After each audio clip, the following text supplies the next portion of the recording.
Hey, this is Stu, and you know how some days you have that feeling that, this is an excellent day, and it's one of those days. I'm here at the beautiful Purple Valley, the sun is shining, and I'm here with the fantastic Laruga. What could be better? Thank you. That's a great intro. It's a great intro. I'm going to go promotions and that sort of thing next. But it's true. And so I've got so many questions bubbling around in my head. I just wanted to ask you, because we interviewed you last time, and about a year ago. So what have you been doing in that between now and last year? Yeah, the past year has gone by really quickly. I've been maintaining my Meister program in Stockholm, Sweden, and then I've been doing a fair amount of travel. I think this year was the most amount of travel I've ever done, and it was a little bit of an experiment to see how I would end up at the end of it. But Because how many weekends were you away during the course of a month? almost everyone, Wow. almost everyone, yeah, for the year. So that's quite hectic, isn't it? And so you would go on the Friday or the Saturday morning, or The majority of the workshops I've done have obviously been in Europe. So Yeah. living in Stockholm, I would usually leave like on a Friday morning, come back either Sunday evening or Monday, Yeah. and then be ready to teach my students for the week in Stockholm. So it kind of was going at that rhythm. So there's really no break then, because Not, it's like finish one, but you're straight into the next. yeah, not quite, not so much. Um, Yeah, I've done a few longer trips, like going outside of Europe, that demand a few weeks, or even I spend almost 2 months in Asia over the summer. But yeah, it's kind of just like being at this rhythm of just almost working every day. But of course, there's some travel days Yeah. in between. So how do you feel you operate within that sort of speed and that sort of flow? Does that come quite naturally for you, or has it been quite a challenge? I think sometimes it has its challenges, and a lot of times people ask me about the travel and how it wears on me. But yeah, I mean, sometimes there's some irritating things that come with traveling a lot. Like delays and that sort Oh of yeah, stuff? it tests my patience quite a bit.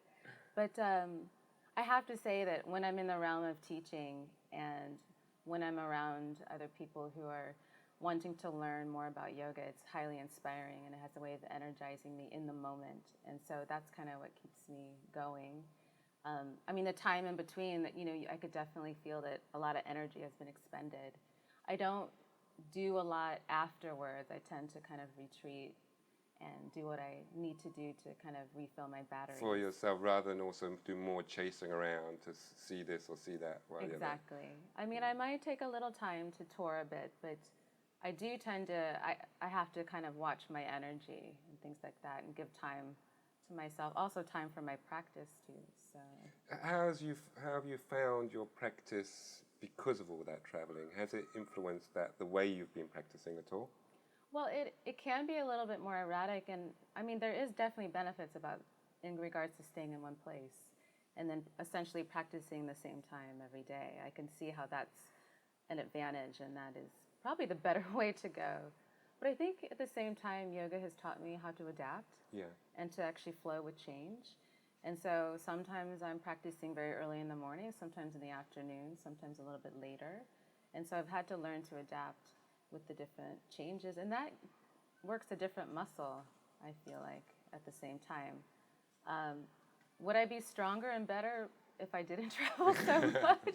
Possibly. Right. That's probably, I mean, but again, it's like teaching is just highly inspiring for me, and just to share the practice. And so this thing of adaptability has been an interesting thing, to be able to go with the flow and to be in the moment, and to also be with kind of the changes that I feel inside from the travel and the time changes and things like that. And so that's taught me a lot too. And there's a lot of people that, in not your situation of as being yoga teachers and teaching, but that need to travel a lot for work or need to work a lot. And so from your experiences, because they often sort of report like it's been so hard to keep the practice going and to find the energy and this, that, and the other. So from your experience of having this past year doing that, what have you drawn upon to, obviously the inspiration from the students, but anything else that you can recommend that they do in order to try and stay with the practice? And because some people fail after a while because it just becomes all too much, or the practice can become a burden because of the time and that sort of thing. Yeah, I think one thing that's very important when you're traveling a lot is to stay hydrated. I know that sounds kind of like a very benign thing, but and also when you're on plane travel and things of that sort, it really is good not to overeat. I have found. I've heard that too, to do with the jet lag as well, isn't it? Yeah. Yeah, to really like kind of pull back on the eating, and of course replenish yourself once you go on to whatever destination that you arrive to. But I have found that is quite good to lessen the amount of food that you eat, stay hydrated. And I tend to do with the travel too. I have things that I take with me that bring comfort. Like I have my like pajamas that I travel with. So as soon as I put those on, I just feel like there's a sense of kind of home and comfort. Yeah. And and in a way, I pack certain things that that kind of give me a sense of nourishment. So, in one way, I'm not a very light packer, unfortunately, because I do kind of bring these things, but I have found that it's helped me a lot to just kind of be able to settle in to whatever location more I quickly. arrive to. Yeah. And what about the practice itself? Do you think, I'll allow more time for the more calming element of the practice, or do you just say, no, this is what I'm doing at the moment, I'm going to put the travel aside and practice through, or how do you approach it? It's always so different at different times, arriving in different places. I think those first few days, there's just not a lot of ambition. It's just about grounding and recentering myself and just get back into my body. And I really don't have a lot of ambition. And then once I start to, I guess you should never really have a lot of ambition in yoga, but there's no really goal to okay, I must complete this or I must. That's interesting, because I was going to ask you that about goals. In life, do you set yourself goals? And so you're saying you don't on the mat. Do you have any life goals or that type of thing? Or do you just not do it at all? Life goals. I do have some things in mind for sure. Just in terms of extending kind of what I've established in Stockholm and how to develop the program there. Because also I have a group of assistants and some of them want to develop into teachers to kind of help mentor them along and how to also maintain the community that we've established there. And also to develop my own teaching and to learn more and to how to evolve that and how to be a better educator, a better communicator when I teach others. And I have other things in my mind that are kind of brewing. I think I have more projects. I don't know if I really think of them as goals. But just things that you fancy doing. Most definitely, yeah. And I've been approached to do a few things, and so there's some things that have come down to or been handed over to me or been requested to me to possibly do that I can actually learn how to be maybe a little bit more creative and things of that sort, and how to disseminate information to others. So how do you evaluate a project? So say I offer you a project. Would you evaluate it on the fun aspect, or what interests you from a project? For me, it's it either resonates in my heart or it just doesn't at all. And so that's it, as clear as that. That's nice. It makes it simple, doesn't it? Yeah. It's just sometimes I feel a little bit spread thin because it's I'm giving here, I'm giving there.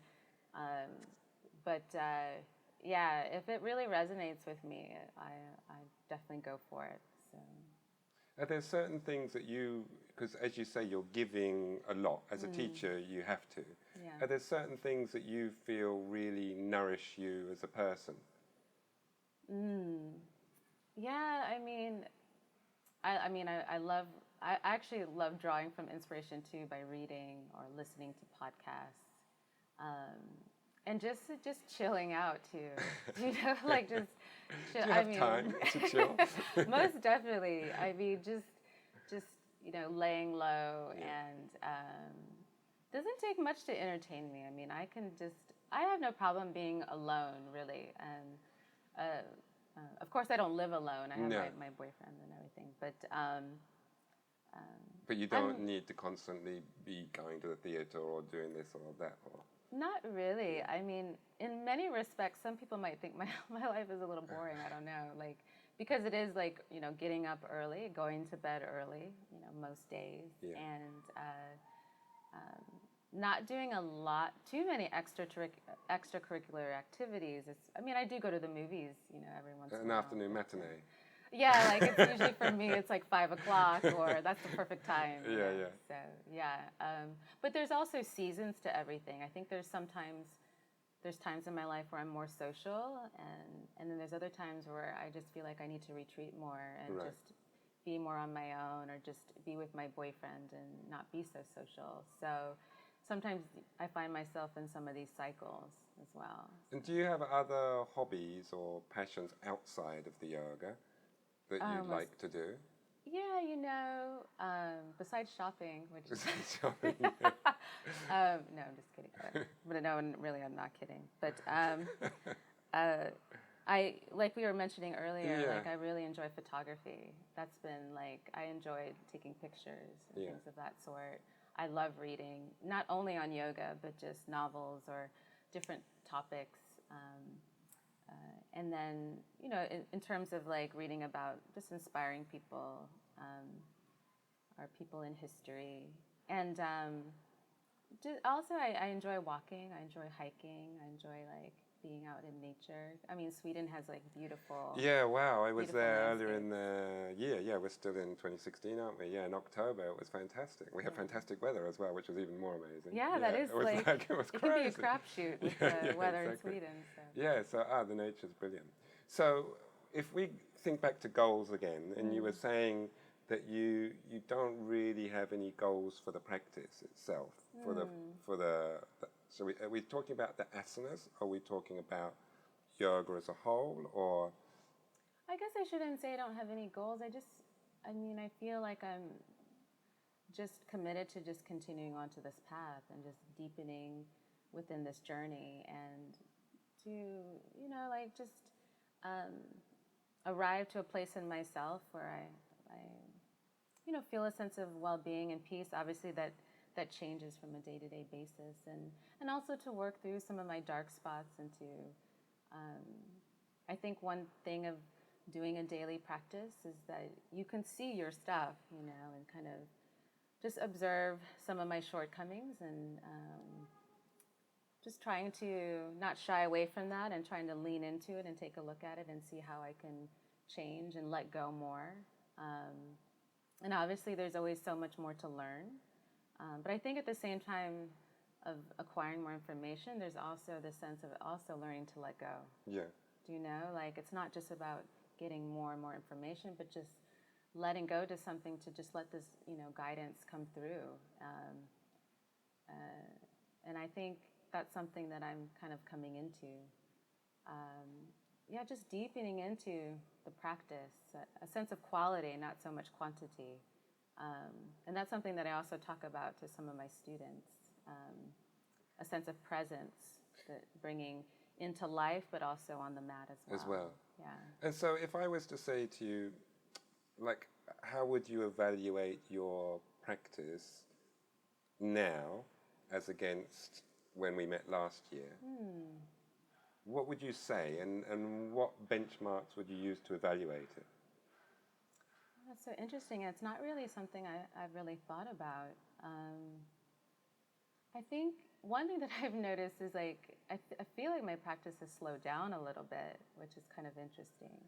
I feel like I used to be a little bit more charging in the practice, and so I know that something has changed. Whether it's happened in the last year, in the last 6 months, I'm not sure. But I do feel like I'm kind of slowing down in the practice. Obviously, I'm still kind of moving forward in this sequential manner, but it definitely feels slower, and the breath feels deeper and a little bit longer. And I don't know if it's because of the breath or because I'm moving this way. I'm not quite sure. That's right, yeah. I know you were saying last year that you like to be very precise about all your movements and the purpose for each, even the transitions and everything. Yes. And that's still there, just as present, even though you're slowing down. Yeah, I think I like the sense of like just getting rid of the unconscious movement, and maybe sometimes you do have to make an added adjustment to whatever posture or asana. But I like the sense of that everything is conscious, having again the sense of quality inside every pose, a sense of presence essentially. So. That's just something I don't know where I learned that from exactly, or if it just kind of is something that's inherent within me. Yeah. But I like to feel a sense of flow through my entire body, and to feel a sense that my entire body is in play in an asana. Like even my fingers, I know what my fingers are doing, I know what my toes are doing, even though it's not demanding that part of my body necessarily in a pose. You feel a connection to it. Yeah, because we can get sidetracked with like, oh my God, my hamstrings are really like, or whatever, and forget about everything else and the flip-flops out. Exactly. Yeah, yeah, okay. And so now, are you practicing any different asanas than you were last year? Yes. So you've taken on some new of third? Fourth. Fourth, Yeah. into fourth. Yes. So, with these more challenging, more complicated postures, the benefits may be physically, as far as changes of range of motion. Maybe obviously they need extra strength as well. It's not clear as to whether you would potentially need that range of motion to have a healthy life.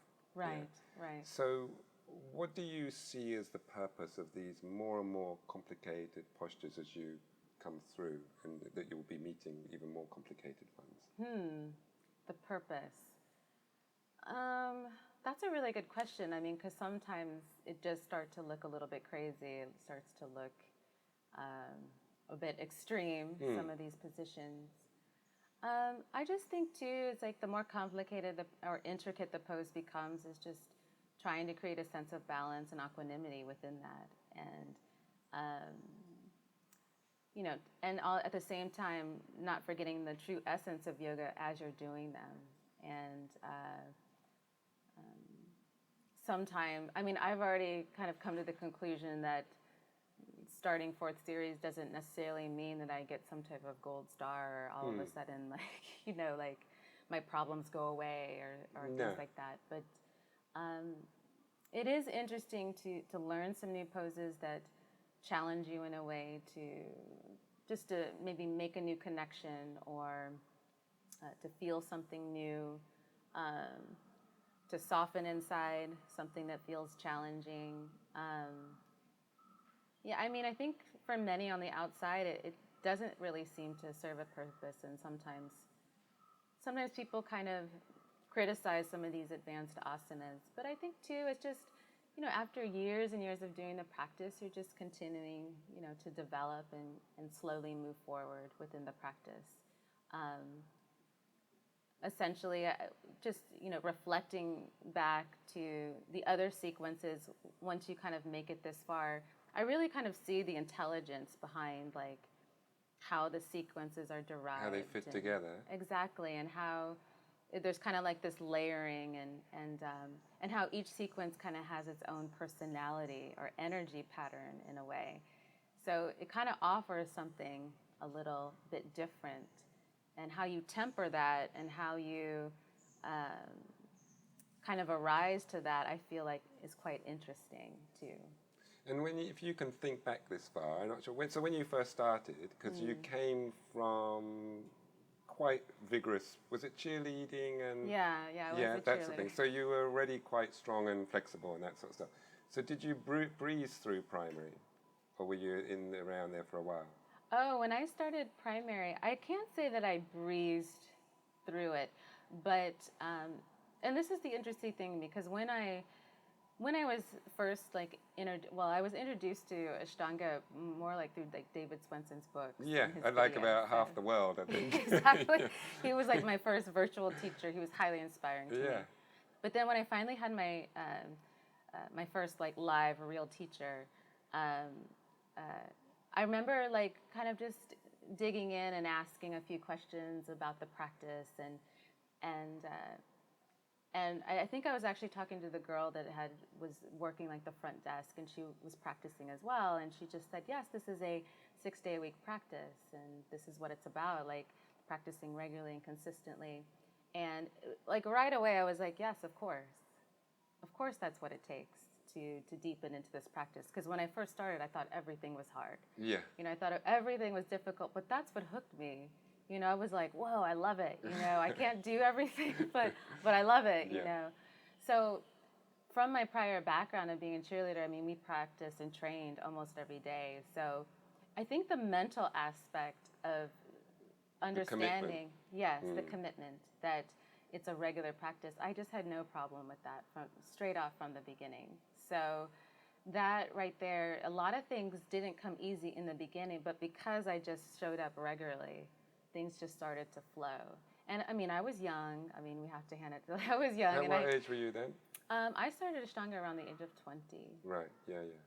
Yeah, so, and I was, you know, I was fairly fit, but I wasn't as flexible as I am now. But granted, you know, being that young, it's like there's not too much resistance, because I had a baseline flexibility for sure. So, but I even remember like just thinking like lotus was not comfortable, like, but when you're young, you're like kind of like pushing yourself into it, you know, and things like that. But the other thing I really enjoyed about the practice too was just this non-competitive aspect, that it was really just essentially only for me. And I'd already done things competitive. I was going to say, that's like a million miles away from cheerleading, isn't it? Oh my God, yes, where everything is about, you know, like, I mean, we competed as well. So it was so nice to just have that pressure off. And if you can think about the different sequences and that phases in your life that you were doing them, can you sort of think that how do you characterize each sequence in time, and what did it give you? Was there a difference to the feeling of each sequence as you were doing them? There's definitely is a different feeling. I mean, from my experience, primary series is very grounding and centering. And that's one thing that I usually explain to students, is that when you enter into most of the poses, it's on an exhale. Yeah. And the way that I also explain that, it's kind of like when you come home after a long day of work, what do? You exhale. So I feel like that is primary for me, even though it has its challenges for sure. And then with intermediate series, there's more of a charge to it, because we enter into most of the poses on an inhale. And I remember when I first started intermediate series, you know, it was like, whoa, like everything was so charging. When I observed practitioners doing it, I was like, oh yeah, no problem. Like I was thinking in my mind, oh, no problem. But then when I was learning it, I was so surprised at the charging nature of the sequence. And did it make you more restless? Because for a lot of people, it makes their whole body a little bit more agitated potentially, and or a little more sleepless, or they dream more. Or did that sort of thing happen to you? Yeah, like a lot of people have different side effects with it, but I remember when I first started intermediate series, my hand would kind of tremor. All right. Like involuntarily, which was like, that was very strange, but it was like my nervous system was getting charged. But I don't really recall having trouble sleeping or things of that sort. But I do remember that this trembling of the hands just kind of involuntarily. I think, and like, I feel like the practice as a whole can bring up certain emotions at different times. There's kind of cycles with that. So I can't say that intermediate series invoke that anymore. Particularly dragged up anything, or Yeah. And so then when going into third, it's more, would you characterize that as more strength-based as relation to the second, or how would you view, what are the main challenges in third? Yeah, so one way that I kind of, a lot of times I explain this in workshops, because I always say that primary series is like this. Right. Like there's a peak and a tapering off. An intermediate series is like this. You know, there's like a few peaks and valleys, and the extremes of back bending and forward bending, arm balancing. But then when I explain third series, I usually say it's like this, it's like it stays up the whole time through. It's just one after another, isn't it, of really like difficult things. Yes, yes. I mean, there's a little tiny valley in there, but it's tiny. So I just find that it's just like, it's very stamina building, like there's just this rhythm that just from one pose to the next, it demands this sense of stamina. But I do know after practicing it for some time that I have felt that I can actually feel a sense of kind of softening into it, where when I first started, it just felt like it took all I had. Right. So now you're getting more used to it. And so now, how far into fourth are you going now? I'm just in the beginning stages. Right in the beginning. First few, how many postures? The first few poses. First few poses? Yeah. So what is that bringing up now? So has it changed the mentality when you suddenly hit these fourth series postures, or? Well, I mean, I'm in the process of, when I do, I'm just adding on from my third series practice. Yeah. So I can't say that I really have a good feel energetically what the series is fully about. But there are much more extremes in fourth series, taking a look at the sequence. So, I mean, I'm at that beginning stage where the feet are very uncomfortable, when you're rotating to rotate them right round, the feet over. So, again, it's like, if you look at the advanced series of, like, in third series, it does have, like, this kind of steady unfolding. I mean, you start with some arm balances, you have leg behind the head poses, then you have some more arm balances, and then you go into some seated poses, and there's this kind of the sequencing that kind of really makes, in a way, it's like it has a progressive nature to it. But in fourth series, it really seems like it just flip-flops. Flips backwards and forwards. So in that stage, I really feel like, the practitioner is quite ready to work in those extremes as well. So you're going into a new maturity within the body and the mind. It's kind of how I see it. So. And so are you excited by that? Or are you daunted by the prospect of being faced with these extremes, or being faced with the challenge of that practice? I don't know. Like, I know some people who take license and they go ahead and they practice it anyway. And I just really, at this point, when my teacher gives it to me, I'm just like, I'm ready to kind of take it on. So you don't play with any of them out of school, so to speak? At this point, no. And I'm not saying it would be wrong to, but I'm just not, I just don't feel like I'm at a point where I'm grasping to move forward. I think in my earlier stages, I would have been more into that and always kind of like, what's next? Which there's nothing wrong with that either. I think sometimes we all go through that process. But right now, I just find myself more like just wanting to like deepen into what I'm doing and what my teacher has kind of guided me to do right now. So, and I'm kind of trusting of that at the moment. And who knows, that might change. Maybe, maybe next week I'm like, I want fourth. I want all of it. But I just don't. I'm patient at this point, just to kind of be guided through his guidance. So. And when you go back, say, do you ever go back and practice primary? So, like on a Friday, I suppose. Oh, yes. Yeah. So you go into primary. Mm-hmm. Do you find that more difficult to maintain your focus on than, say, when you're doing third? Because it must be relatively straightforward. Does it present new challenges? Now you're approaching it with a body that finds it easy, shall we say. How do you maintain your focus, and because you haven't got the challenge of the effort of the postures? Yeah, you do make a good point. And it kind of takes me back to the question you mentioned about the purpose of learning some of these more complex poses. Because in a way, it is true. When you're learning them, it forces you to be much more present. And I think that's really kind of in the design as well.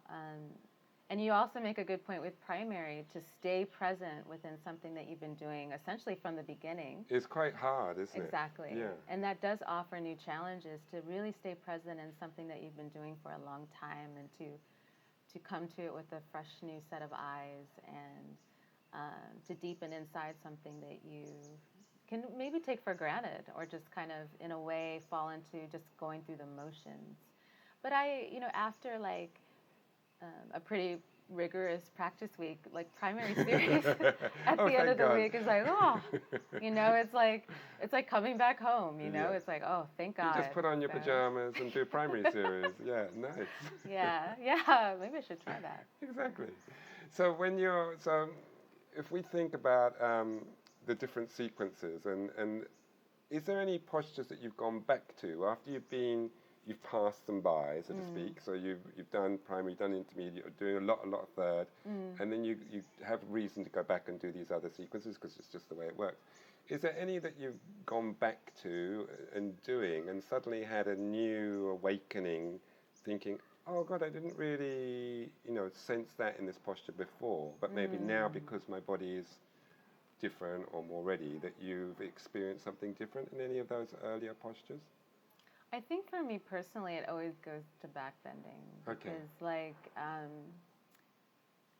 one reason why I even got into yoga and starting asana practices is because I had issues with my back. Yeah. And I think I mentioned this already in a prior interview. But my back is very temperamental, which I think I've mentioned already. And just finding more space and approaching the back bending with more presence, or trying to learn how to navigate through some of these back bends with greater maturity or intelligence or whatever, or however you would want to explain that. That's something I'm always researching, always. And like even right now at this moment, like my back is a little temperamental right now. Sometimes it's really cheering me on, and other times it's like, like back it off. So sometimes that can be a little frustrating because I'm a little bit at the mercy of my back's mood, but I guess there's a lot of learning with that as well. Like the back bend in third series, Gana Borandasana, it was funny, like I was helping a student here with that pose and just to kind of take it to the next step, and he had mentioned like, I'm a little bit afraid, and I said, well, I am too every time I do it. So it's like like that. There's some that's kind of a challenge for me too, because even I had a lot of resistance, like kind of mentally with Kapotasana. So with this back bend, it's like I'm starting again with this sense of mental resistance. Can you explain what the posture looks like to those that are thinking, oh my God, what is it? It's the one where you're on your chest and the legs go over the top, right. So essentially it looks as if you're like balancing on your neck. It's good to be a bit on your chest as well, and then the legs come going over the top and taking the ankles. So that's it's right now I'm in this mode of feeling a sense of resistance with this pose, like not really looking forward to it at all, but I find myself going into it anyway, but I'm kind of, I find it's the same thing I kind of went through with Kapotasana. Yeah, and I remember you saying to me, I think, that those ones that you feel particular resistance for, you do a few more times or that sort of thing. Yeah. Are you doing the same sort of thing with this one? At this moment, not so much. Do that one 5 or 6 times. Yeah. Not so much, because my back is a little temperamental right now. But that is the way that I tend to work. It's like I try to hold the breath count a little bit longer to kind of temper that sense of resistance that I feel. So that's if you're eking to get out of it. So exactly. Like Kapotasana, you're in, but you can't wait to get out. Then you hang in there. Mm-hmm. Yeah. And that's something that has really helped me quite a bit to find a sense of ease in something that I'm a bit repelled by. And it's a great, I think with even just deepening other back bends, I find that I'm just I've learned so much about myself in the back bending, because I'm really, granted I've been able to deepen and all these things, so I'm not like creating some type of sob story around it or anything, but I don't really have this natural inclination to want to bend backwards. So I try to train myself to hold myself in a little bit extra longer, whether I'm working in Urdhva Dhanurasana, whether I'm kind of walking myself in. I just try to really focus on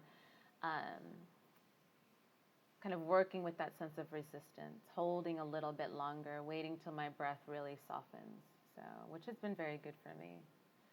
So trying to learn to love those poses that I hate. Or, yeah. And I mean, everybody has them, don't they? Not always backbending. Some people find backbending beautiful, Oh, you know, and yeah. they hate the forward folding, or they hate something else. There's always, hate's maybe a strong word, but yeah, that's a strong word. Dislike more than others, shall we say, or you have a natural inclination towards certain things. Yeah, I like the external hip rotating exercises or postures because they feel more comfortable. Yeah, so that's the other problem, isn't it? It's quite often the ones that you really like, you can also want to hang out in for longer, right? Rather than the ones, as you say, that you're really challenged by. You should be hanging out in. Yeah. So do you find, is there ones that which are your favourite sort of postures? What do you really feel you flourish in? Flourish. Or like to hang around in? I mean, I'm not sure if I feel like I flourish, but I just, like anything forward bending or even bringing the leg behind the head, anything like that, I feel kind of more of a natural, comfy. Inclination to. But I like this sense of being well-rounded in the practice, so leaning in on my weak spots. Yeah. And that's something that I like to kind of challenge, like even some of my students with, is to lean into those gaps that you have. And I like this sense of just making myself well-rounded in the practice, not just leaning on what my strengths are only. So. And we touched on this earlier because you were saying about that you're inspired when you travel and you teach. And of course, we hear from so many people. Laruga, she's so inspiring. You know, it really makes me want to practice and this, that, and the other. And so, what are the sorts of things that inspire you greatly in life in general, as well as the yoga practice? You know, like, I just feel like even at a young age, I always like to talk about things that matter. And sometimes I even say this within the teaching, just when I'm touching on some yoga philosophy. I was like, there's no greater thing to talk about than why you're here and what your purpose is. You know, like what else is there to talk about? Do you know what I mean? Yeah. It's like, I mean, granted, I do small talk, and there's nothing wrong with that at all. But I just think at the heart of it, asking those two questions is huge. And the beautiful thing with yoga practice is it offers a landscape to clear the mind, to settle down into yourself, get into your heart, and just feel what that is for you. And I love it when people I work with start to tap into that. And the fact that it's within them, you know, and it's a beautiful thing to witness within the students that I work with, and also it's something that I always have to continue to remind myself of too, because at times it's easy to forget, it's easy to get distracted with many things, and this is, you know, these two questions is something that's very important to me, and having discussions about things that really matter, you know. Do you think it needs to have a religious connotation or not? When we're talking about what is our purpose or why are we here? Definitely not.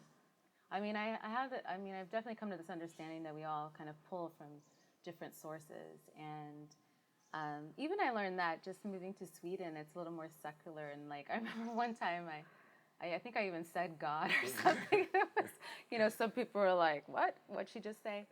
And I've had some students even have discussions with me and say, you know, I don't believe in God. And I'm just like, you know, that's absolutely okay. And I remember one time one student said, you know, I feel such a great sense of well-being when I'm in nature. I guess that's my God. And I was like, it's anything that you want it to be, that resonates with you and that opens you up and makes you feel a sense of well-being. And so, of course, it doesn't have to have any type of religious connotation to it. I think where we go wrong is when we argue about what that is. You know, I think it's a very intimate thing. I think that's the beautiful thing in yoga too. It's you yourself having that intimate experience with whatever that is.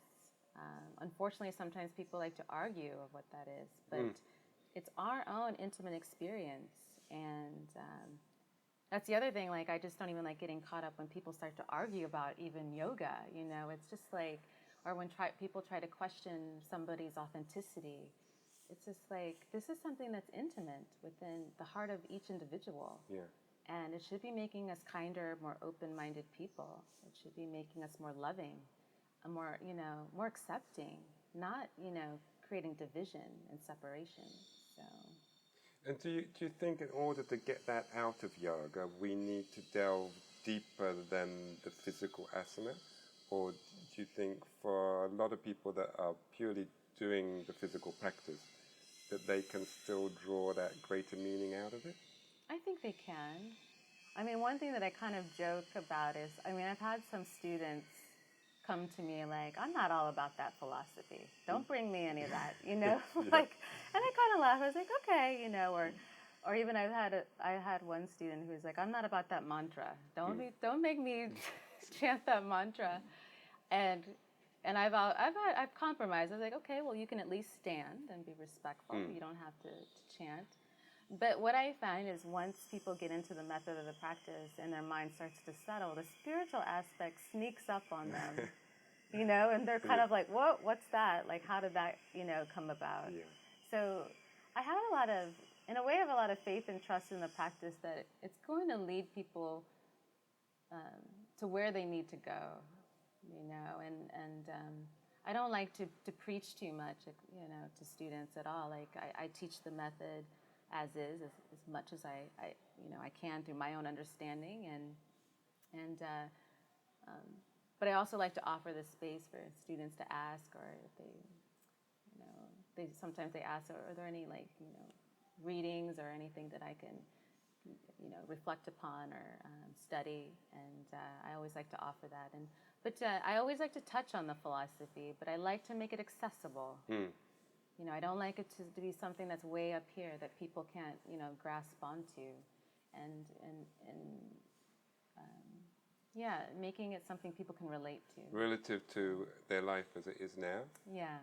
Is there particular things that you draw upon that you find helpful in the philosophy? I draw from so many different things, and even just sometimes it can even come from some religious philosophy. Sometimes it can come from, I was even mentioning yesterday in one of my workshops, nothing gets me more open in my heart than a good poem, by Rumi or Hafiz, or I can read a lot of yoga philosophy, but I just feel like everything makes sense when I read a poem by Rumi. It goes in deep with me. And I also, there's certain people in history that I have been inspired by, such as Gandhi or Nelson Mandela or a Martin Luther King. Just to kind of look at these people, how they really trusted these truths about life.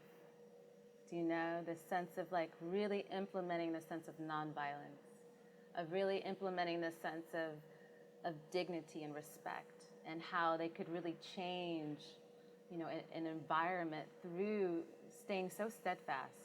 That's something that inspires me. Oh, I just I like to draw from things like that, and when you look at some of these people in history, there's many others, how life wasn't going so well in many instances, and what inspired them to keep moving forward, even with everyone coming at them with so much negativity.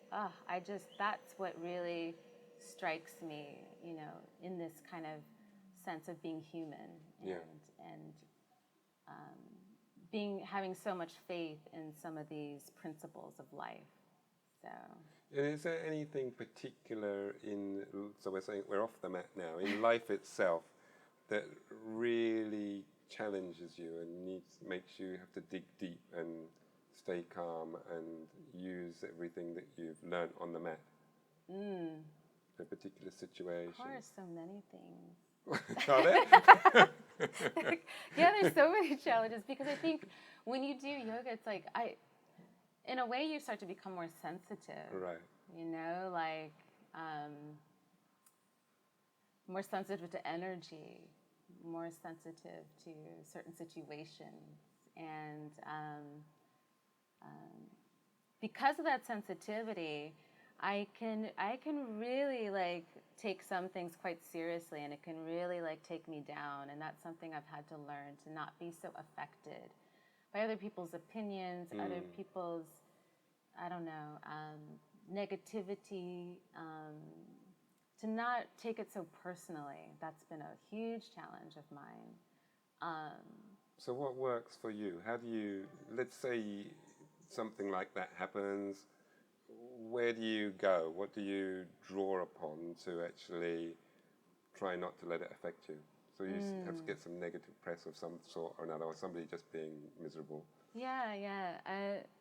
I mean, it's not how I mean, I don't know if I always handle it with the best amount of grace, but I try. I try because I can take a lot in, you know, like, but but I have learned that it's good for me to just contemplate on and just kind of observe, like, kind of, and reflect on where it's coming from, why I feel the way that I do. I think through some self-study, I've understood some of the triggers Right. that kind of came about even in my young life, and how sometimes it still goes into adulthood. Some things that have helped me too is when I'm just kind of confused, it just helps me to write, to just journal and just write out what I'm feeling, kind of unedited, and just. Do you do that on a regular basis as a matter of course? Oh yes, and that helps me so much, and just kind of clearing. You know, it's another type of clearing that even like the yoga practice provides. That's been quite helpful.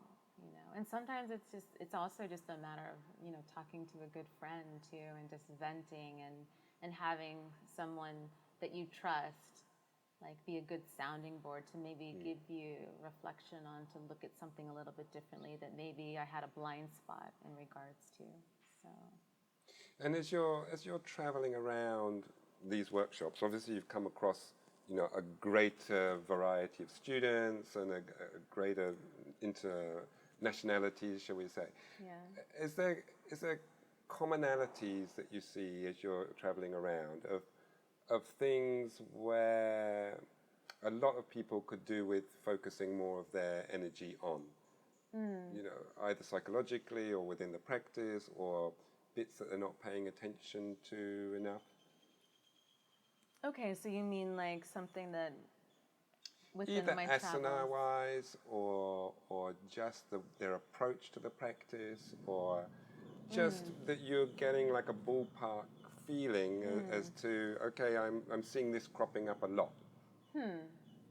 I mean, I think one thing that I see quite a bit is just having this sense of being patient within the practicing and allowing the process to unfold, to just take things step by step, and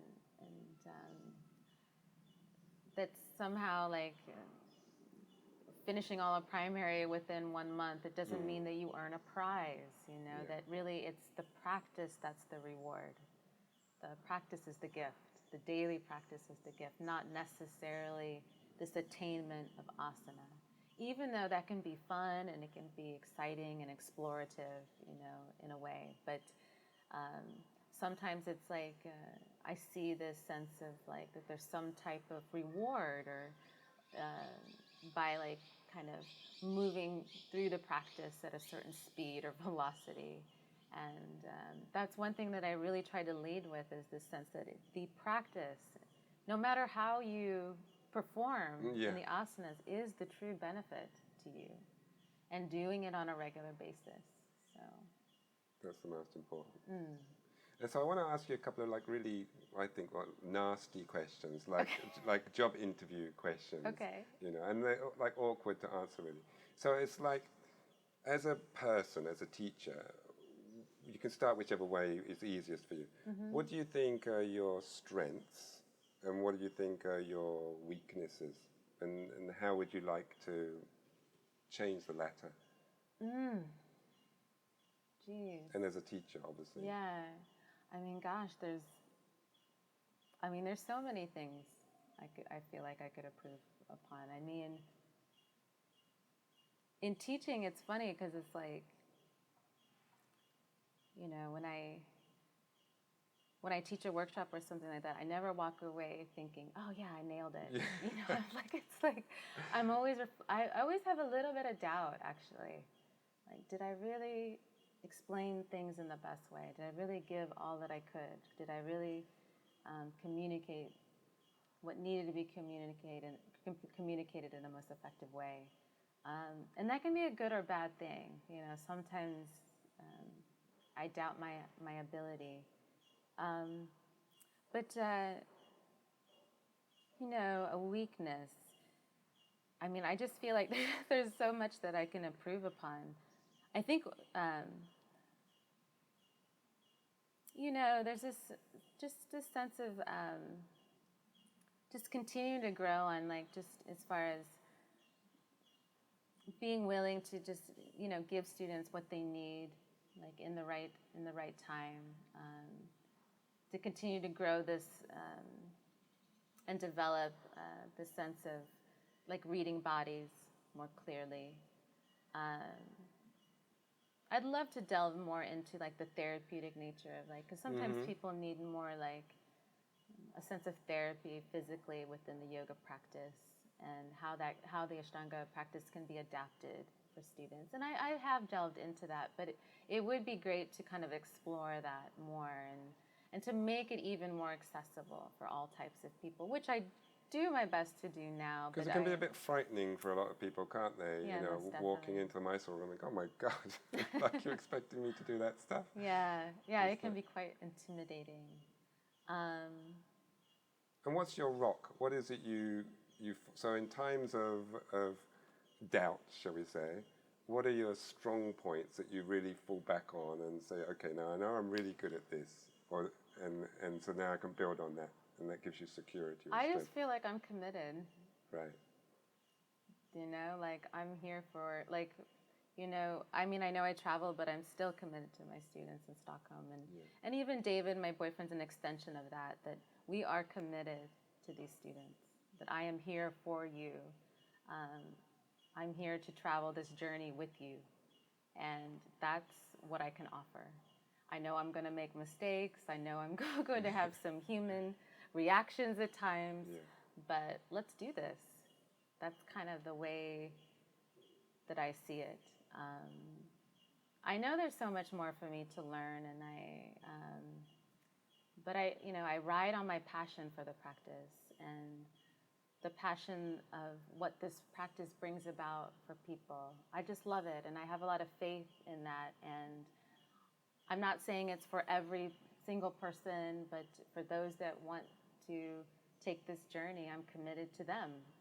And that's kind of, I think, is my strength. Yeah, that's cool. Thank you so much, Laruga, for spending the time to talk to us. It's been fantastic, as usual, to talk to you. Thanks so much.